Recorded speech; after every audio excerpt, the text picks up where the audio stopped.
CISE ने बिना बताए दो बड़े अपडेट जो 2024 के बोर्ड स्टूडेंट को दिए और अपने आप 2025 में लागू हो गए। आप जानते हैं पहली और सबसे बड़ी बात कि CISE ने नो टू री एग्जाम 2025 कह रखा है। इसका क्या मतलब हो गया? सबसे पहले आप स्क्रीन पर प्रूफ देख लीजिए, फिर मैं बात करता हूँ। नो टू सेकेंड एग्जाम मतलब सप्लीमेंट्री या कॉम्प्लीमेंट्री या फिर सेकेंड एग्जाम होंगे, यानी अगर स्टूडेंट के कम मार्क्स आते हैं तो इंप्रूवमेंट एग्जामिनेशन के लिए नेक्स्ट ईयर बैठने होंगे। 2025 के बोर्ड स्टूडेंट को 2026 में, 2025 के बोर्ड स्टूडेंट के अगर किसी एक सब्जेक्ट में मार्क्स कम आते हैं तो उनके लिए एग्जामिनेशन हो सकते हैं, सकते लगा हुआ है। लेकिन अगर वही उनके एक से ज्यादा सब्जेक्ट में लग गए किसी तरह के कंपार्टमेंट या री एग्जामिनेशन वाला, तो फेल माना जाएगा उनको और दोबारा एग्जाम देने के लिए कहा जाएगा। यहाँ पर एक दूसरी बात बोली गई है कि स्टूडेंट के जो स्कूलों के द्वारा रिकमेंडेशन होंगे, और ये रिकमेंडेशन इस साल सितंबर से नवंबर के बीच में हो जाने हैं कि स्टूडेंट के यूनिक आईडी क्या है, इंडेक्स नंबर क्या है, स्टूडेंट के फादर्स नेम क्या है, मदर्स नेम क्या है,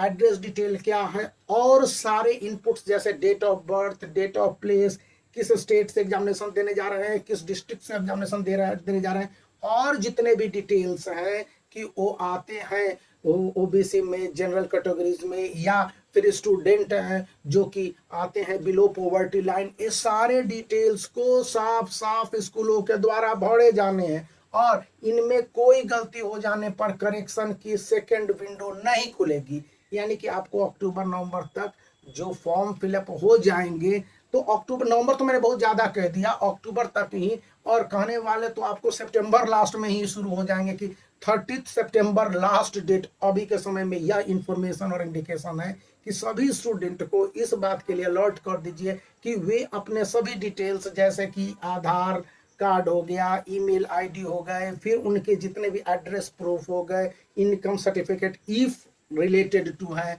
और एड्रेस प्रूफ अगर रिलेटेड टू है तो वो सभी देने ही देने होंगे। अगर स्टेट माइग्रेशन है, किसी एक स्टेट का स्टूडेंट दूसरे स्टेट से एग्जामिनेशन दे रहा है, तो संबंधित डॉक्यूमेंट्स को लेकर स्कूलों को जागरूक रहने और कलेक्ट करने के लिए कह दिया गया। मतलब यह हो गया कि स्टूडेंट अगर इनमें कोई गलती करता है तो दोबारा करेक्शन के लिए बोर्ड एग्जामिनेशन होने के बाद कई डिफिकल्ट और मनी के साथ साथ टाइम कंज्यूमिंग फैक्टर पर ही हो पाएगा। अभी आपके पास समय है तो संबंधित डॉक्यूमेंट को बनवा लीजिए, क्योंकि CISE ने यही कह रखा है कि स्टूडेंट की ओर से कोई भी गलती होती है तो स्कूलों को नाप दिया जाएगा। मतलब schools must be responsible for all those mistakes occurred by the student side for which the school would be responsible, and school would impose all its responsibility upon the student, for they know that students cannot go beyond the schools. And school affiliated to CISE means ICSE affiliated schools must know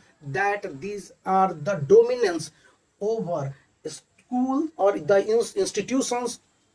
upon the student. यहाँ पर याद रखने हैं कि आप school को बहुत ज़्यादा डोमिनेट नहीं कर सकते, आपके पेरेंट्स लड़ नहीं सकते फी को लेकर और आगे के समय में कितने झटके मिलेंगे, तो इससे बचने की ज़रूरत है। और आपके जितने भी डॉक्यूमेंट्स है, अभी गर्मी की छुट्टी हो रही है ना, तो गवर्नमेंट ऑफिस खुले हुए, सारे डिटेल्स आप इकट्ठा कर लीजिए, भर लीजिए फॉर्म को लेकर जितने भी डिटेल है, क्योंकि स्कूल खुलते हैं जुलाई के मंथ में, आपके रजिस्ट्रेशन मतलब यूनिक आईडी का कंफर्मेशन होगा, इसका ट्रायल होगा सितंबर के महीने में, जब सेंटअप एग्जामिनेशन या हाफ ईयरली एग्जामिनेशन या फर्स्ट टर्मिनल एग्जामिनेशन 80 मार्क्स के आईसीसी के स्टूडेंट और आईएससी के भी, और पीसीबी वाले के लिए फिजिक्स केमिस्ट्री तो 70 मार्क्स के होते हैं, और जो भी सब्जेक्ट वाइज मार्क्स वेरी करेंगे, कंप्यूटर के मार्क्स 50 मार्क्स होते हैं, तो वो सभी होंगे और इसी हिसाब से एग्जामिनेशन को कंडक्ट किया जाएगा। यानी कि अक्टूबर 31 जो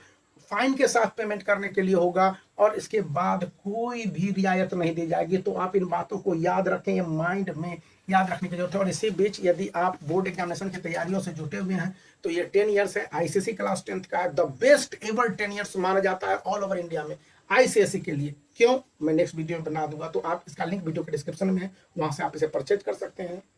दोस्तों के बीच में रिकमेंड भी कर सकते हैं। Bye for now. आप वीडियो को लाइक कर दीजिए, चैनल को शेयर कर दीजिए और सब्सक्राइब करना याद रखिए।